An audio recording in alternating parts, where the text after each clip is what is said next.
So it sounds like at first you really kind of started your own little practice, right? First you're Ben Hagon, and then you just kind of worked, I'm going to guess, by yourself with a team of some sort. Yeah, that's right. Well, first I had jobs. So in my field specifically, you have to learn your trade. So I worked until 2009, so 7 years.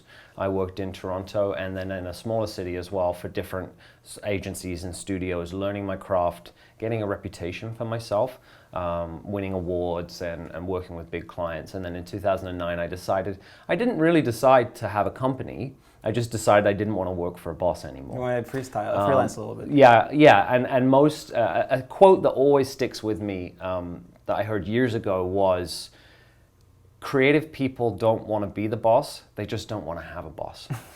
And never could that have been truer for me. I still don't think I'm necessarily a very good boss, because I think I'm kind of too nice.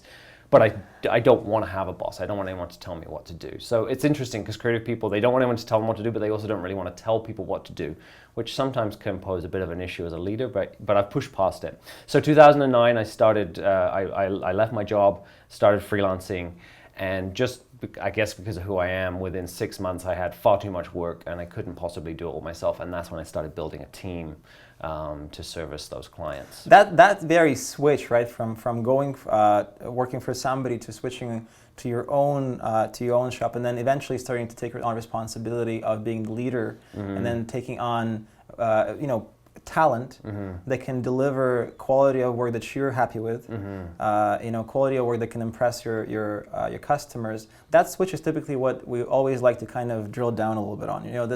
That mental change when you realize you know exactly who you are. You have developed the skills, you've developed the craft that can really differentiate you from everybody else.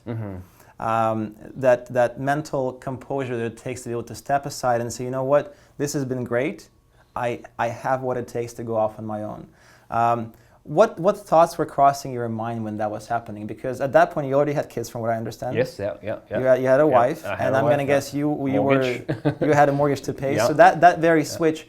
So we would always talk about some of the golden rules of thumb to really watch when you're making that switch. And I always talk about reserve. So very first thing we always talk about is you want to make sure you set yourself financially well enough for that change, because from the moment that because people don't realize, but when you go to do business for self kind of a gig, you are the sales department, you are the creative, you're the fulfillment department, you're the accounting, you're the legals, you're the follow-up, you're everything. So to be able to do that and be able to get paid and not drain yourself completely of cash, you have to have a certain reserve.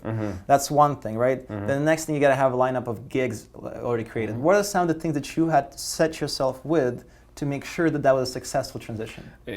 Exactly what you're talking about. So first of all, I have to acknowledge that I wasn't alone. My wife helped me. So Amazing. My wife, for the first few years, she really helped me, and so she helped fulfill some of those roles you were talking about, accounting, helping with the legal stuff. I had her support. But it was a massive switch, and I was not prepared. I just was not prepared for it. I did build up a reserve. I saved 6 months' salary. That's right. That's the golden rule. 6 months minimum. I wasn't doing it until I had 6 months. So at the time, that was a much smaller amount, but it was enough to get me through what inevitably will happen to anybody in a professional services industry: cash flow. Cash flow. I used every penny. And it wasn't that we weren't busy, it wasn't that we didn't have plenty of work, it's that by the time you start the project, you finish the project, you invoice the project, you collect the money, is a very long period of time. Can be up to 4 months, can be up to 6 months, can be up to a year sometimes.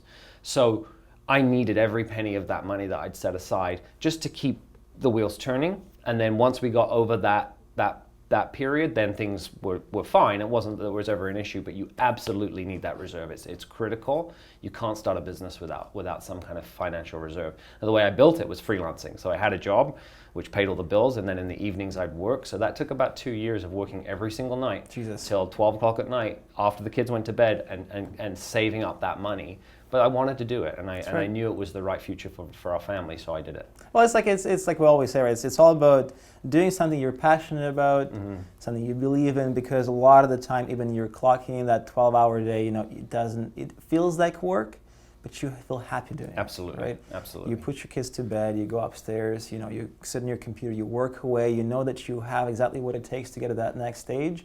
You just got to put in the work. You got to put in the hours. Yeah, you've got to put in the hours. Right? And you got to be strategic about the way you do it too, because like you said, 3 months of pay, 4 months of pay, 5 months of pay. You have to be aware of what your absolute minimum cost of living is. So you know that it's covered, and you got to give yourself time, because you can't put yourself into a position where you got to go out there and sell and make money tomorrow, because that's not really going to happen. We're not machines. Although we like to believe we are Kawhi Leonard sometimes, we can always shoot threes. Right? In the end of the day, you have to make sure that you give yourself a little bit of room. And if you give yourself 6 months, which I think is a golden rule, like 6 months of pay gives you just enough time. Because if in 6 months you could not get to the next set of receivables that's going to carry you for the next 6 months, then you may want to consider going back. Because then maybe you didn't have a very good 6 months, or maybe you just didn't do as much as you should have done with it, and maybe this gig is not entirely cut out for you. But again, if you're passionate about it, if you really want to give it a shot, I think 6 months is a great place to start. If you wanted to follow Intent, your handle is? For Good Intent. For Good Intent.